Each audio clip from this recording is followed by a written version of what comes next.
The Congress naturally is calling this a familiar fallback option of the BJP when hard-pressed to talk about issues of development and jobs. But here's a very interesting combination where the grand old party finds itself attacked from all sides. The BJP is targeting it for appeasement, and parties like aimim and BRS are calling it out for a soft Hindutva while seeking Muslim votes. The point is the Congress deliberately being targeted by this combination of parties like the BRS, BJP and aimim, or is it in trying to balance its Hindutva face and its Muslim face falling between two stools? मैं मध्य प्रदेश में थी। मध्य प्रदेश में 18 सालों से इनकी सरकार है और 18 सालों से इनकी सरकार है, लेकिन एक काम का नाम नहीं लेते जब मंच पे खड़े होते हैं। वहां पे भी धर्म और जाति की बातें और उसी के आधार पर वोट। तो 18 साल से आपकी सरकार रही, आप काम पर वोट क्यों नहीं मांग रहे? अभी योगी जी आए थे, उनसे पूछो गैस का सिलेंडर 1100 रुपए का क्यों बिक रहा है? सब्जी, फल, फूल, टमाटर, चाय पत्ती, तेल सब महंगा क्यों है? तो बोलते हैं हिंदुस्तान पाकिस्तान। बीजेपी और केसीआर जी मिले हुए हैं। आपको ये बात अच्छी तरह से समझनी पड़ेगी। देखिए, जब भी पार्लियामेंट में कोई बिल आती है तो केसीआर जी की पार्टी बीजेपी के साथ में उसके लिए उनकी सहायता करने के लिए वोट देती है। आप बीजेपी को वोट दोगे तो इसका मतलब है आप बीआरएस को वोट दे रहे हो। आप एमआईएम को वोट देंगे तो इसका मतलब है कि आप बीआरएस को वोट दे रहे हो। बीजेपी, बीआरएस और एमआईएम साथ साथ नाटू कर रहे हैं। कांग्रेस का जो पीपीपी का मॉडल है वो तुर्कमान गेट का मॉडल है। इमरजेंसी में जो कांग्रेस के एक बहुत बड़ा लीडर वहाँ तुर्कमान गेट के पास खड़े रहकर बोले थे कि मुझे यहाँ से इंडिया गेट नजर आना, तो वहाँ पर 10,000 मुस्लिम घरों को तोड़ दिया गया था। बीजेपी के स्टेट प्रेसिडेंट ये बोलते हैं कि मॉल सिटी में बुलडोजर चलाऊंगा। तो इन दोनों की सियासत जो है वो हेट के ऊपर बनी है, नफरत के ऊपर है। और इसीलिए मैं कह रहा हूँ कि जो तेलंगाना का कांग्रेस का जज है वो आरएसएस का है और आज कांग्रेस का रिमोट कंट्रोल मोहन भगवत के पास है।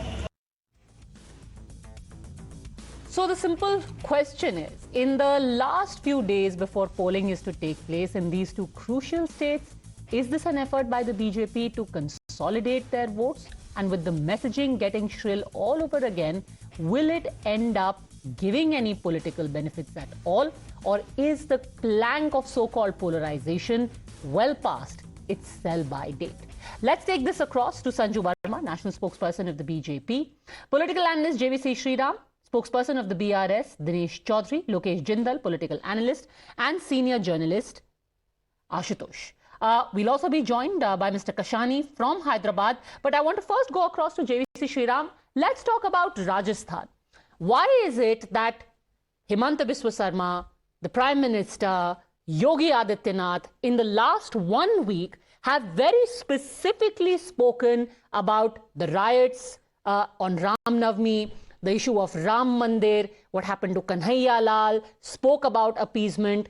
What is the importance of this campaign messaging? JVC. See, I think we all know what happened to Kanhaiya Lal, the tailor. There was a tailor who existed, who lived there, and we know what happened to him. And that is the kind of appeasement politics which had been practiced by the Congress government in Rajasthan. And we all know the kind of misgovernance which has been happening in Rajasthan and the kind of Muslim candidates which they have fielded. And if you look at it, around 40 constituencies are, I wouldn't say that the winning factor will be determined by the Congress, but by the Muslims, but predominantly there are seats which have got more than 25%, as a result of which when the Congress picks up the religious card, of the religious appeasement card, of the minority appeasement card, of going soft on people who have brutally butchered a tailor just because of what he said and what he posted in social media. Now, obviously, BJP would see that there is an opportunity for them to drive home the point. Because on the other side, because let's understand, remember one more thing. When the Ayodhya temple contribution to the temple, the campaign was started by the Sangh Parivars, it was Rajasthan which stood first in terms of donating. So Rajasthan is a state which has always been suffering from polarization. It is not today or yesterday. Even not just that, the stone has gone from Makrana in Rajasthan. The famous stone for the temple has also been contributed by the state itself. So let me ask you this before I go back to the Congress and take your reaction, Lokesh Jindal. The feeling is that this is a tried and tested formula that the BJP always falls back on. Are there other chinks in your election campaign that now you have to go back to Mandir, Muslim, appeasement? Sanju Verma? Is that for me, Padmaja? Yes, it's for you. Thank you. Padmaja, I think as far as Rajasthan is concerned, let's be very clear. I think the dominant narrative has to be the pathetic law and order situation. And through your channel, I also want to address, one of the national spokespersons of the Congress who also heads their social media. She's written that the conviction rate of crimes against women in Rajasthan is 58%, whereas the national average is 28%. And this is an article from News Laundry. News Laundry, I don't think anybody with an iota of common sense knows, has never really been a pro-BJP, portal. Be that as it may, they clearly say in an article dated 16th November that roughly, I'm rounding off to the nearest decimal, 57,000 crimes against women between 2017 and 2023 in Rajasthan. Out of these 57,000 crimes, the conviction rate is only 22.8%. Okay. So, I want to just draw your attention to the fact that while the Congress might say that BJP is deflecting and digressing with this Mandir Masjid issue, is it not true, Padmaja, that when a man called Muhammad Iqbal, he was killed in a road rage incident in Jaipur, his family was given the license of a dairy booth. He was given, his family was given a lump sum amount of 50 lakh rupees. ठीक है, आपने मोहम्मद इकबाल की family को काफी कुछ दिया, so that they are not left high and dry. But 24 Hindu sadhus and seers have been killed in the last 5 years. Mahant Ramdas, Mahant Gopal Das, Mahant Babulal Vaishnav, Mahant Vijay Das, who actually committed suicide because the basic amenities that he was promised were not given to him, and he went on a fast unto death, and actually, unfortunately, he died in the process. Has the Gehlot administration, which says हम तो secular हैं, Hindu Muslim का जो विभाजन है ये सिर्फ BJP करती है, when you can give money to the muezzins, to the maulanas, to the mullahs, to the imams in temples, आपको हिंदू साधुओं से इतनी क्या नफरत है कि हिंदू मंदिरों में जो साधु रहते हैं, फकीर रहते हैं, हिंदू धर्म का बढ़ावा करते हैं, उनको तो आपने आज तक एक नया पैसा नहीं दिया. Lokesh Jindal, to lecture on secularism. Lokesh Jindal, the BJP says this is a statement of fact. It's a fact that there was violence that took place in Jodhpur. It's a fact that there was a beheading of Kanhaiya Lal Taylor. It's a fact that there was riots that took place in Karoli. And may I mention that the main accused who was seen on camera leading a procession there, Matloob, is still missing. This happened in April 2022. We are in November 2023 and nobody knows where Matloob is even now. It's a statement of fact. One more fact, Padmaja, is that all this is merely a political tool for BJP, which does not have even an iota of truth. Now, let me give you an example of Tonk constituency. In 2018, the BJP, it had first nominated Mehta as the BJP candidate. And then later Ajit Singh Mehta was recalled and the ticket was given to Yunus Khan.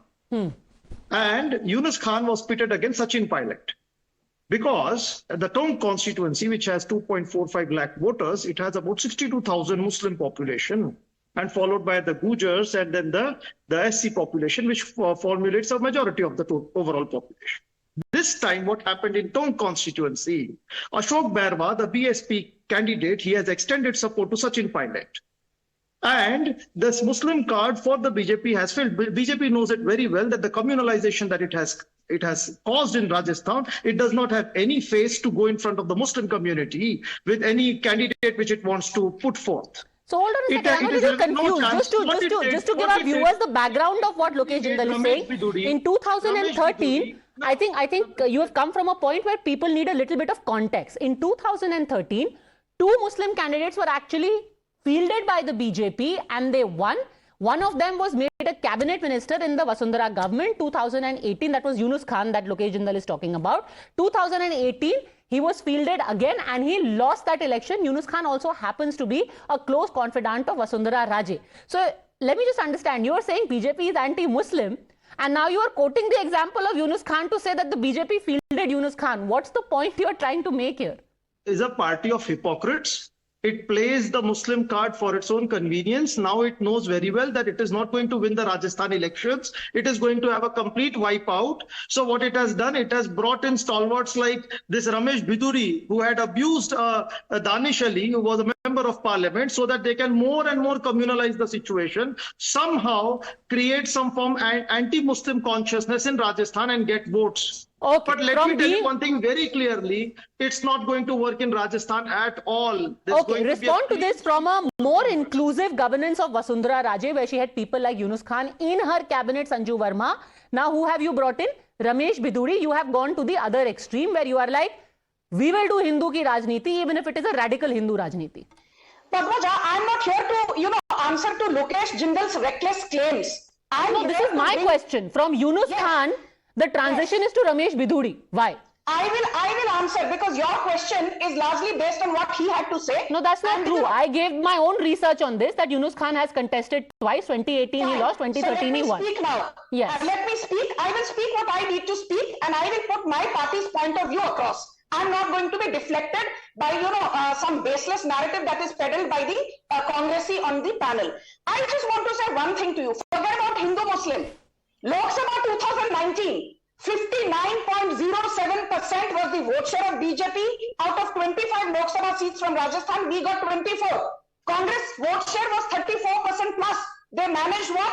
A royal duck, a big zero. And the other one seat out of 25 went to the RLP. After Lok Sabha 2019 में Rajasthan से, despite your appeasement politics, you scored 0.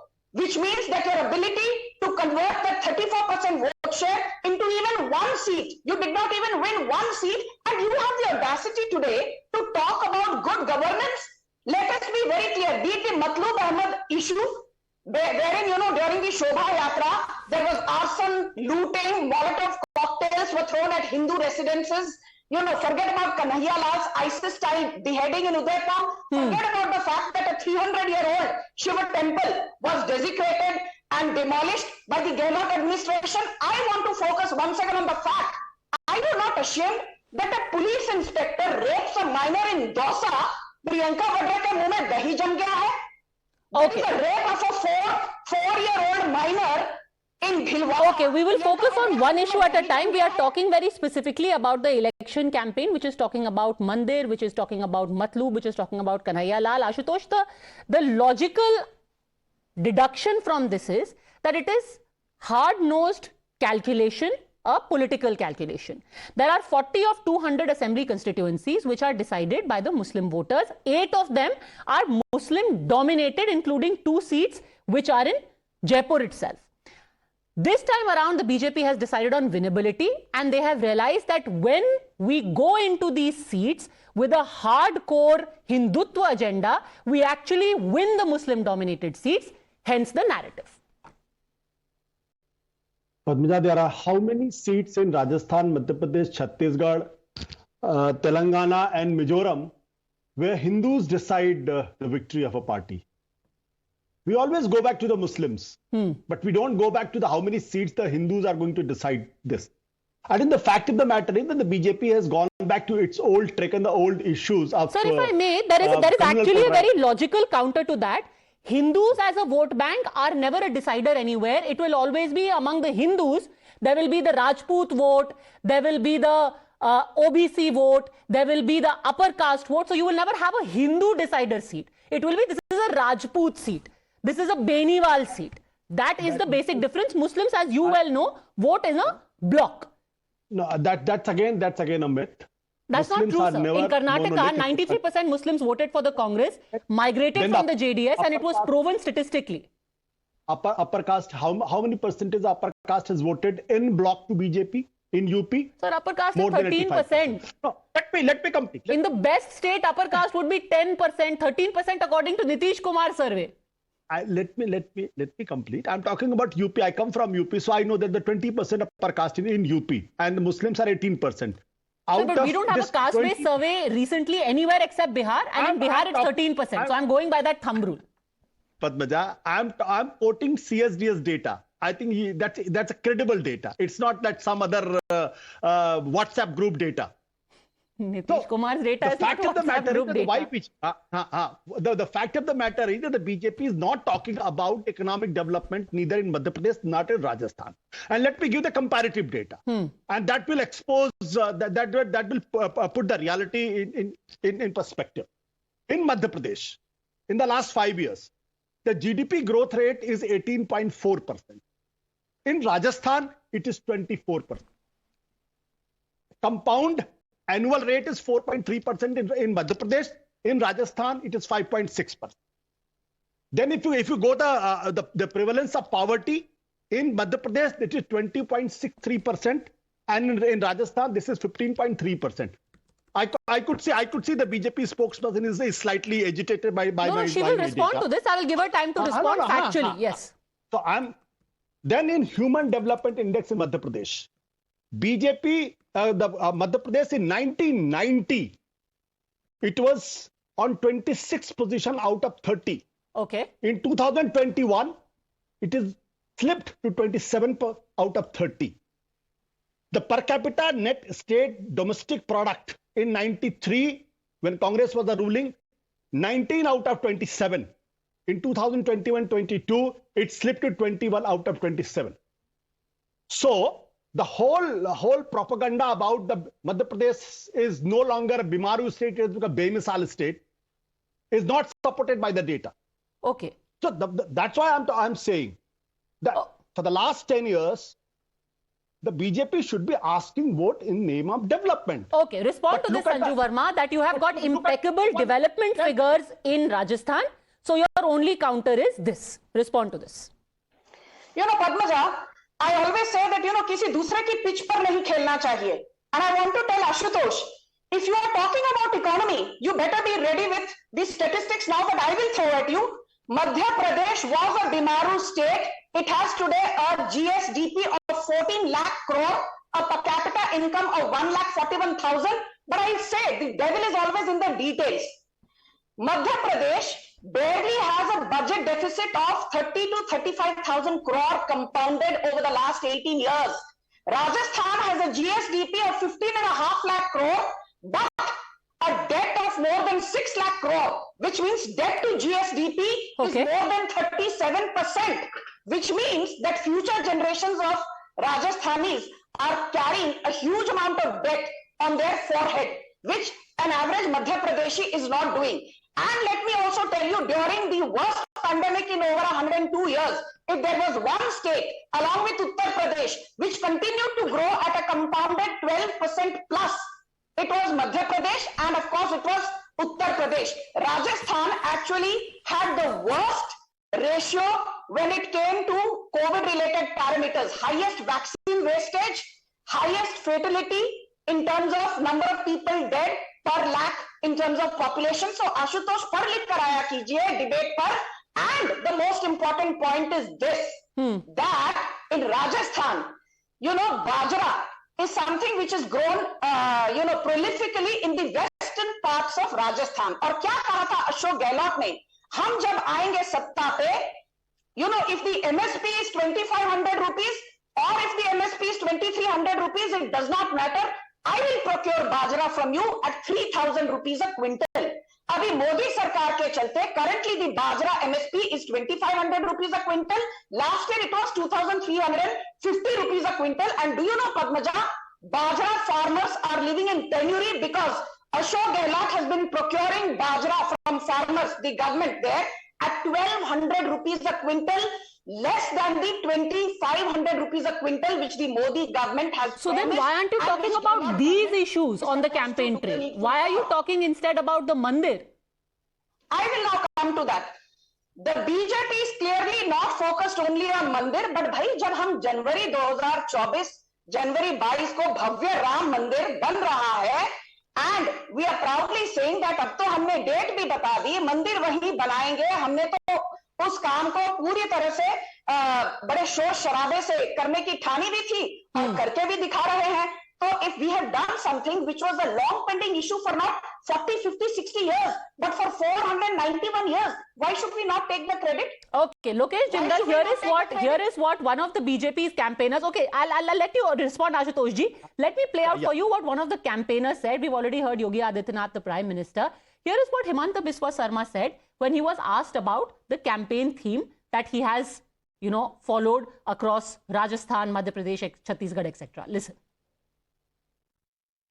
हम तो खोल के हिंदू का राजनीति करता हूं भाई, उसमें क्या प्रॉब्लम है?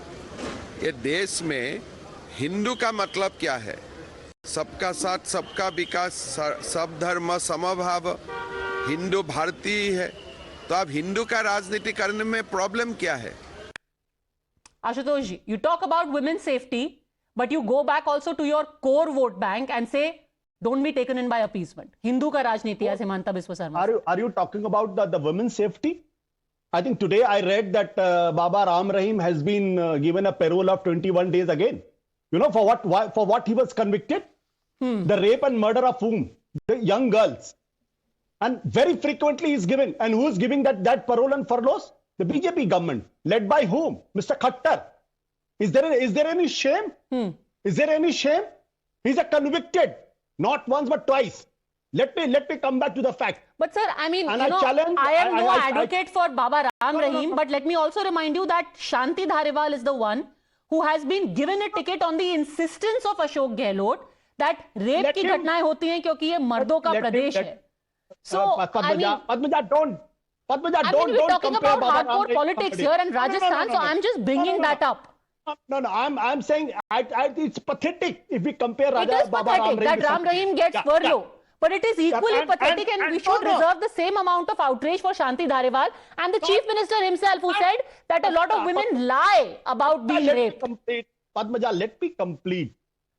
I think you being a woman and the BJP spokesperson being a woman, is she not? I being a woman have no qualms in saying that Baba Ram Rahim, or actually we should not call him Baba Ram Rahim, he's Gurmeet Singh, getting out is terrible.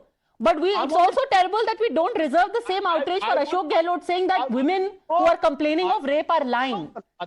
Padmaja, I want to know. That is quite nauseating. I want to know what is BJP spokesperson's statement on this Ram Rahim issue. I want to know her, what she feels. Okay, we will get completely derailed, but because it's happened today, respond to it, Sanju Verma. I will again urge everyone to come back to the debate, but respond to this. Why does he keep getting parole? Yes, Sanju Verma. Ashutosh, if you have a problem with Ram Rahim getting a parole, as a bona fide citizen, please file a petition in the relevant court और अपनी सुनवाई कीजिए.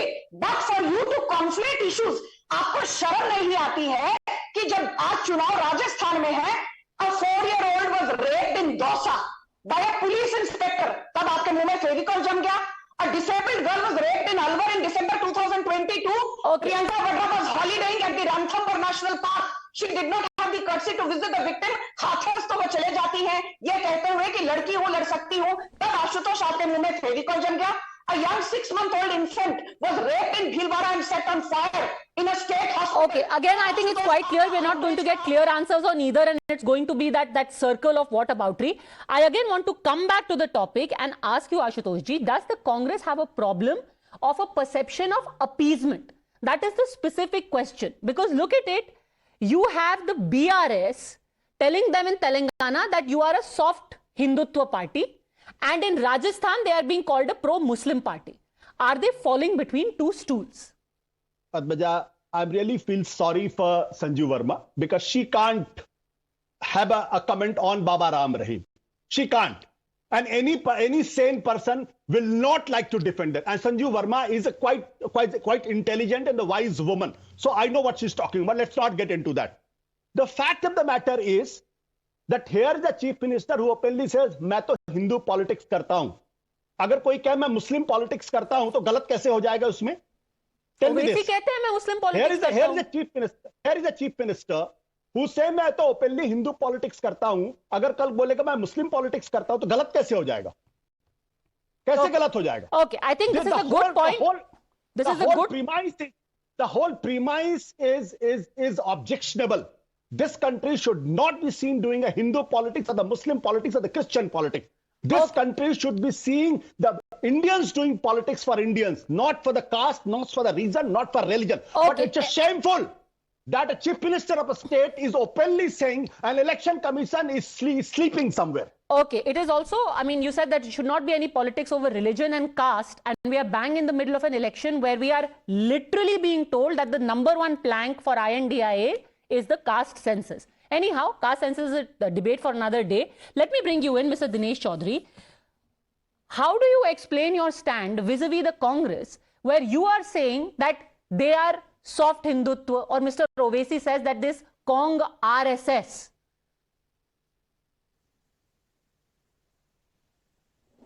Padmaja, these sort of things, they haven't only been said by us.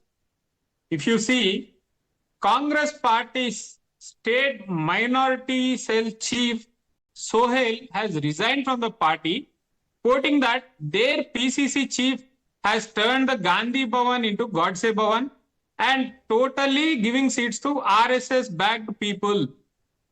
Also, let me show you a small example how BJP and Congress are hand in glove.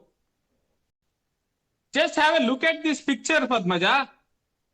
This picture they can't deny because the person driving the Enfield is BJP National Secretary Bandi Sanjay, and the person who is sitting beside him and is standing beside him is the Congress candidate from Karimnagar Assembly, where both of them are contesting election. That is the scenario.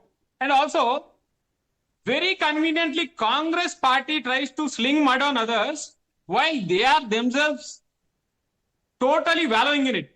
For example, let me tell you, in Telangana, Congress and BJP both are sharing powers in 2 municipalities, Maktal municipality and Manikonda municipality. Both Congress and BJP are sharing power together.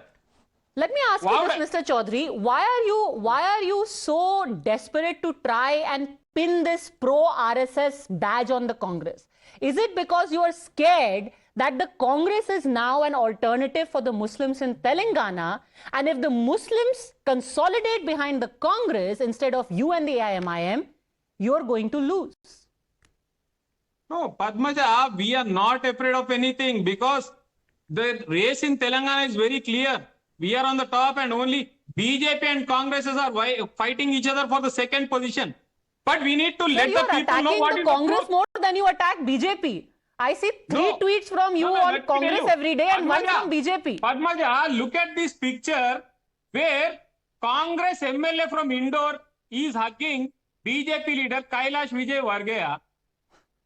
And in Telangana, Nizamabad MP, BJP MP Arvind, he goes and touches the feet of Congress MLC Jeevan Reddy. Okay, before you respond to that, Sanju Verma, I want to bring in an analysis. You've toured the state, JVC Sriram. Who do you think right now is the more viable option for the sizable Muslim votes, which in several seats, and which are the specific seats where you think that the vote is shifting from the BRS to the Congress, if at all? Muslims, as far as anywhere in the country is concerned, they would vote for that party which is in a position to defeat BJP. And if I look at the northern Telangana, if I say northern Telangana, these are districts like Karimnagar, Nizamabad and Adilabad, they would perceive that BRS is better equipped to beat BJP, as a result of which the contest there is between BRS and BJP. And I'm very clear on that. As far as if you come to the different parts of Telangana, like Nalgonda or Khammam or Warangal, now there the contest is between Congress and the BRS. Now, to the BRS spokesperson, I would like to ask him one question. He is saying that the Congress and BRS are A team, B team, C team. This is something which they keep telling. Nizamabad Municipal Council election, corporation election happened. 60 seats. To form the government, you need 31 members. MIM gets 16 members. BRS gets 13 members. Congress gets 2 members. And Independent gets 1 member. And BJP gets 28 members. 28, single largest party, just 2 short of majority, 3 short of majority. What does the BRS and the Congress do and the AMIM do? They come together and Congress says, I'm willing to concede everything. What is it you want? MIM says, I will give you the mayor post to BRS. So BRS becomes the mayor. MIM becomes the deputy mayor. And Congress silently watches the entire proceedings. And now the BRS spokesperson has the audacity to come on a national channel on a prime time and say that so-and-so is the B team. Okay. Your vote for Congress, a vote for MIM, a vote for BRS is all one and the same. Okay, I think Sanju Verma also has a question for you. Quick question from Sanju Verma and then Mr. Chaudhary respond to both and then the Congress and Mr. Kashani. Yes. You know, Padmaja, I've been on a zillion debates, especially on your shows. When the BJP is the incumbent party in power, I remember you used to ask me so many questions. Ki opposition bol raha hai, Yogi Adityanath will not come back to power in Uttar Pradesh. You have not done this, you have not done that. Uttarakhand, I remember you asked me all the tough questions. You've changed 3 chief ministers. You've not done this, you've not done that.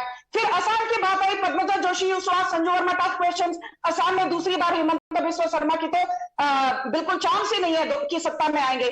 But look at the beauty. The BJP has asked questions even when it is in the opposition. People on the one hand say Telangana में तो BJP equation में है ही नहीं. It's a 2-horse contest between the BRS and the Congress. But सवाल सबसे ज्यादा किससे पूछे जाते हैं? It is the BJP. Look at the BRS. I will just say one thing. Sanju जी, बेचारे राहुल गांधी से भी कितने सवाल पूछे जाते हैं? Don't say this. I mean that man has also asked so many questions all the time. Padmaja, it's not fair to say that I am the only one being asked questions. Okay, let me just say this, Padmaja. Hindu-Muslim की बात यदि हम थोड़ा किनारे रखें, Telangana has an OBC population of 48%, a Dalit population of 17%, and an Adivasi population of 11%. You tell me, any of the panelists here put a hand on your heart, and I'm talking about the opposition panelists, including our neutral journalist, Mr. Ashutosh. Have you heard the BRS? Have you heard Rahul Gandhi or Priyanka Vadra or KCR or KTR talk about what they will do for the OBCs of Telangana, what they will do for the Dalits of Telangana? The entire narrative is what we will do for the Muslims of Telangana. You have promised 1.6 lakh as special, giveaway to minorities who get married. You have announced a 5 lakh no questions asked loan, personal loan to minorities. You have announced a 5 lakh loan to minorities, especially Muslims who want to pursue higher studies. What have you promised to the OBCs? Okay. We have said Okay, Mr. Kashani also wants to come in at this point and then Dinesh Chaudhary. Mr. Kashani, yes, quickly. I don't see any wrong if schemes are being launched to help the Muslim communities, because the empirical data says that Muslim community in Telangana has been on a backward, economically and socially backward. Secondly, the Congress and the BJP, it is an eye-opener for everybody actually that 2 regional parties, be it MIM or be it BRS, coming together, they have given a better governance to Telangana. Telangana has not seen any major communal violence. Even the incidents of communal violence which have happened in Telangana were from the areas which were won by the BJP MP from Nizamabad. So it is an eye-opener for BJP. I mean, they and Congress as well. We have seen the huge crowds in Congress rallies, but whether they convert into votes or not, one should be, waiting for the result. Mr. Kashani, at your utterances, 2 people are wagging their fingers furiously, Lokesh Jindal and Sanju Verma at the same time. I want to play out a video for you, Lokesh Jindal, before you respond, of what the BRS has said today. Today they have released a video of an alleged voter, a lady. Here's what she's saying. Listen.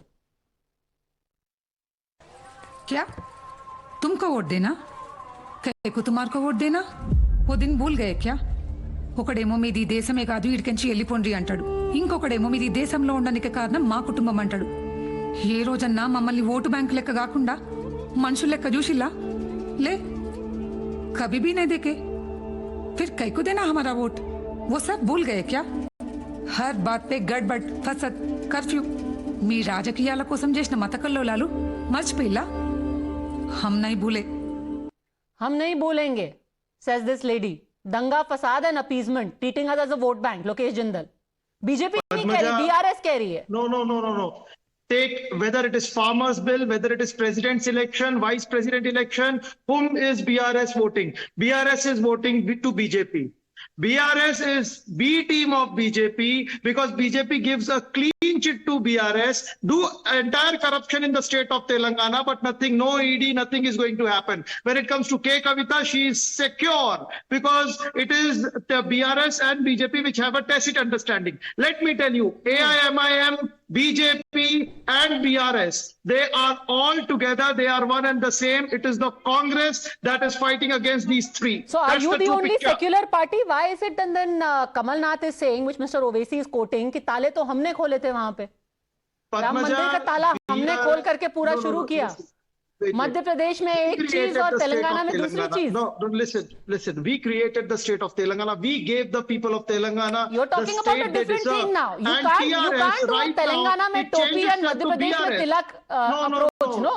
The entire narrative of BRS is that it is another team B of Bharatiya Janata Party, and take it from me, in time to come, it is going to be doing whatever the BJP is going to say. Okay, very quickly respond, Mr. Chaudhary. Last word to you. Congress on one side and BJP, BRS and AIMIM on other side. Okay. Padmaja, please ask the Congress leaders to get their facts right. Why are you letting them lie on the media? We have voted against Farm Bill. We have demonstrated against Farm Bill. We have given a band in Telangana against Farm Bills. And we are the persons who have made BJP lose their deposits in more than 100 seats in Telangana. Okay. While they are sharing power with BJP in municipalities. They are hand in glove with BJP in municipalities. They are the ones who are trying to polarize the communities by saying BJP is trying to polarize the Hindu community, Congress is trying to polarize the Muslim community. But they aren't concerned about Muslim minorities or anybody else. Let me remind them, it was during their tenure in Telangana or Hyderabad, 400 people lost their lives just because Congress leaders want to have a power chip. They want to change the CM. So they incited power rights, political communal rights in Hyderabad. This is not being said by us. Their then Chief Minister Marri Chenna Reddy has said that my own party people have incited these communal rights to shift my CM seat. So that is the history of Congress. Their hands are bloodied with communal violence. They have no affiliation or love towards anybody. Okay, it's a very interesting battle in both of these states. A sizable Muslim population, like we said, parties who are vying for that Muslim vote, and a very interesting third wheel that has also come in. The AIMIM, of course, based out of Hyderabad, fighting over there, but also this time contesting on 13 seats in Rajasthan as well, giving direct challenge to the Congress in those 13. We'll be analyzing each seats in the next few days across Telangana and Rajasthan. For the time being, though, all gentlemen, Sanju Verma, thanks for joining. Yesterday was a tough day for the entire country. Millions of hearts were collectively broken as the men in blue missed out on the title.